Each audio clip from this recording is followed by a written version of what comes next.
Bacterial infections are rapidly becoming resistant to the drugs we use to fight them. Assuming you can even get those drugs, there is an antibiotic shortage right now. Aren't the end times fun? Apocalypse! The end time! Either way, the solution may be thousands of years old, assuming the universe doesn't just collapse. I think the universe might collapse under that one. Plants with antibiotic-like effects have been used in traditional and indigenous medicines since forever, and we now have data to show that they may be a responsible future choice as well. This paper makes a nice deep dive into the pharmacology of many herbs used in traditional Chinese medicine with antibacterial effects coming from flavonoids, alkaloids, phenols, and quinones. To me, quinones sounds like the name of one of those bands where the photo makes you feel like you have a wedgie, but it's actually just a compound that makes plants nutritious and pretty. So bacteria are smart little critters. When an antibiotic hits one of their colonies, some of them will inevitably die, but as they perish, they send out signals to the rest of the tribe through a mechanism called quorum sensing. That sounds the alarm and tells everybody else to armor up. Armor up, please, now, faster! Antibiotics have saved countless lives since they were invented, but the bacteria are adapting, and it's predicted that unless we develop new ways to treat infection, we're looking at about 10 million new headstones a year, every year by 2050. Antibiotics also have their own inherent dangers resulting from improper or overuse, such as damage to the microbiome associated with development of autoimmune disorders and post-infectious illnesses like long COVID, which of course can also be autoimmune.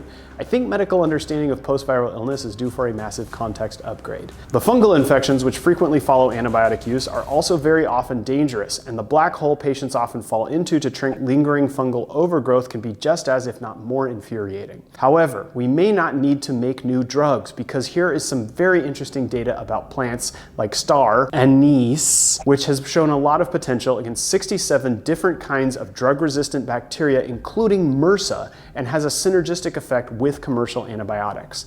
Licorice has too, and it can stop the candida overgrowth that often follows antibiotic use by clipping off the hyphae. That's kind of like how yeasties put down roots in your GI tract. This study also noted how licorice made nystatin more effective. So I hope you're starting to see my point, which is that we don't always need fancier, more complicated things for medicine to work better. We just need to have a conversation between traditional and modern medical practices and not discard any and everything that hasn't yet been scientifically proven when it has valid traditional use. The original study I mentioned goes way deeper into this, including showing how things like berberine are a gift from the gods, and the fun chemical structures of many of these compounds. Someone please make me a bracelet or necklace out of these. I look good in gold.